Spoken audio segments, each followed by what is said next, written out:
ओं श्रीं ह्रीं क्लीं ग्लौं गं गणपतये नमः वरवरद सर्वजनं मे वशमानय स्वाहा ॐ ऐं ह्रीं श्रीं श्रीमात्रे नमः शिवशक्त्यैकरूपिण्ये ॐ नमः शिवाय ओं ओं ओं श्रीगुरुभ्यो नमः मुकुलचर्लवेणुगोपालदत्तात्रेय स्वामिने नमः ओं शां ॐ जां ऐं ॐ शां धूं त्रं ॐ नमः शिवाय वेणुदत्तात्रेय नमः ॐ ऐं द्रौं भ्रूं श्रीं वेणुदत्तलक्ष्मीदेव्यै नमः ॐ ह्रीं ह्रीं ह्रौं विष्णुशक्तये नमः ओं कमलाल श्रीमेरुचक्रमा नमः ॐ श्रीमात्रे नमः ॐ नमः शिवाय ओं नमः शिवाय श्री शिवस्तवराजः बाणेश्वरकवचसहितं ब्रह्मवैवर्तपुराणान्तर्गतम् ओं नमो महादेवाय कवचं बाणासुर उवाच महेश्वर महाभागा कवचं मत्प्रकाशितं संसारपावनं नाम कृपया कथय प्रभो महेश्वर उवाच ऋणवक्ष्यामि हे वत्स कवचं परमाद्भुतम् अहं तोभ्यं प्रदास्यामि गोपनीयं सुदुर्लभं पुरा दुर्वाससे दत्तं त्रैलोक्यविजयाय च ममैवेदं च कवचं भक्त्यायो धारये सुधीः जेतुं शक्नोति त्रैलोक्यं भगवन्नवलीलया संसारपावनस्यास्य कवचस्य प्रजापतिः ऋषिश्चान्दश्च गायत्री देवोऽहं च महेश्वरः धर्मार्थकाममोक्षेषु विनियोगः प्रकीर्तितः पञ्चलक्षजपेनैव सिद्धिदं कवचं भवेत् यो भवेत् सिद्धकवचो मम तुल्यो भवेत् भुवि तेजसा सिद्धयोगेन तपसा विक्रमेण च शम्भुर्मे मस्तकं पातु मुखं पातु महेश्वरः दन्तपङ्क्तिं नीलकण्ठोऽप्यद अधरोष्टं घरस्वयं कण्ठं पातु चन्द्रचूडः कन्दौ वृषभवाहनः पट्टस्थलं नीलकण्ठः पातु पृष्ठं दिगम्बरः सर्वाङ्गं पातु विश्वेशः सर्वदिक्षु च सर्वदा स्वप्ने जागरणे चैव कानुर्मे पातु सन्ततम् इति ते कथितं बाणकवचं परमाद्भुतं यस्मै कस्मै न दातव्यं गोपनीयं प्रयत्नतः यत्फलं सर्वतीर्थानां नानेन लभते नरः तत्फलं लभते नूनं कवचस्यैव धारणात् इदं कवचमज्ञात्वा भजेन्मां यः सुमन्ददीः शतलक्षप्रजप्तोऽपि न मन्त्रसिद्धिदायकः कौतिर्वाच इदं च कवचं प्रोक्तं स्तोत्रं च शृणु शौनक मन्त्रराजः कल्पतरुर्वसिष्ठो दत्तवान् पुरा ॐ नमः शिवाय सवराजः बाणासुर उवाच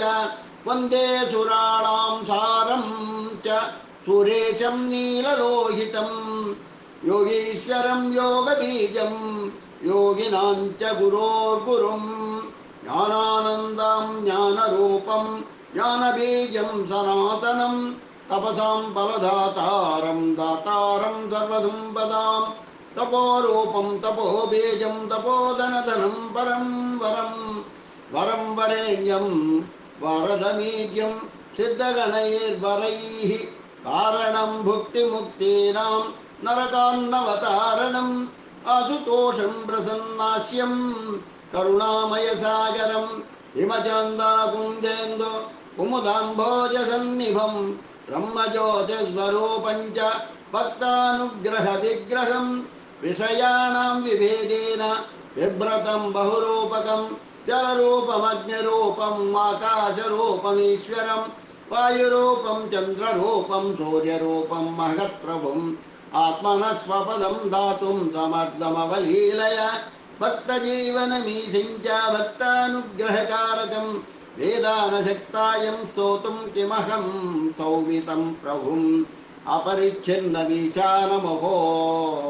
अहो वाङ्मनसो परं व्याघ्रचर्माम्बरधरं वृषभस्तं दिगम्बरं त्रिशूलपट्टिशधरं तस्मितं चन्द्रशेखरम् इत्युक्ता स्तवराजेन नित्यं बाणः सुसंयुतः संयतः प्राणवच्छङ्करं भक्त्या दुर्वासाश्च मुनीश्वरः इदं दत्तं वसिष्ठेन गन्धर्वाय पुरा मुने कथितं च महास्तोत्रं शूलिनः परमाद्भुतम् इदं स्तोत्रं महापुण्यं पठेद्भक्त्या च यो नरः स्थानस्य सर्वतीर्थानां फलमाप्नोति निश्चितम् अपुत्रो लभते पुत्रं वर्षमेकं शृणोति यः संयतश्चाहविष्यासि प्रणम्य शङ्करं गुरुं गलत्कुष्ठे महाशूले वर्षमेकं शृणोति यः अवश्यम् उच्यते रोगाद्व्यासवाक्यमिति श्रुतं कारागारेऽपि बद्धो यो नैव प्राप्नोति निर्वृतिं स्तोत्रं श्रुत्वा मासमेकम् उच्यते बन्धनाद्ध्रुवम् भ्रष्टराज्यो लभेद्राज्यं भक्त्या मासं शृणोति यः मासं श्रुत्वा संयतश्च लभेत् भ्रष्टधरो धनम् कष्टग्रस्तो वर्षमेकमास्तिको यः शृणोति चेत् निश्चितम् उच्यते रोगात् शङ्करस्य प्रसादतः यः शृणोति सदा भक्त्या स्तवराजमिमं द्विजः अस्यासाध्यं त्रिभुवने नास्ति किञ्चित् शौनक कदाचित् बन्धुविच्छेदो न भवेत् तस्य भारते अचलं परमैश्वर्यं लभते नात्र संशयः सुसंयतोति भक्त्या च मासमेकं शृणोति यः अभार्यो लभते भार्यां सुविनीतां सतीं वरां महामूर्खश्च दुर्मेधा मासमेकं शृणोति यः बुद्धिं विद्यां च लभते गुरोपदेशवात्रतः कर्मदुःखे दरिद्रश्च मासं भक्त्या शृणोति यः ध्रुवं वित्तं भवेत् तस्य शङ्करस्य प्रसादतः इहलोके सुखं भुक्त्वा कृत्वा चैत्यं सुदुर्लभं नानाप्रकारधर्मं च याच्यन्ते शङ्करालयं पार्षदप्रवरो भूत्वा सेवते तत्र शङ्करं यः शृणोति त्रिसन्ध्यं च नित्यं स्तोत्रमनुत्तमम् इति ब्रह्मवैवर्ते महापुराणे ब्रह्मखण्डे शौनक संवादे शङ्करस्तोत्र कथनं नाम एकोनविंशोऽध्यायः सम्पूर्णं समाप्तः। ॐ श्रीशिवस्तवराजबाणेश्वरकवचसहितं सम्पूर्णम्।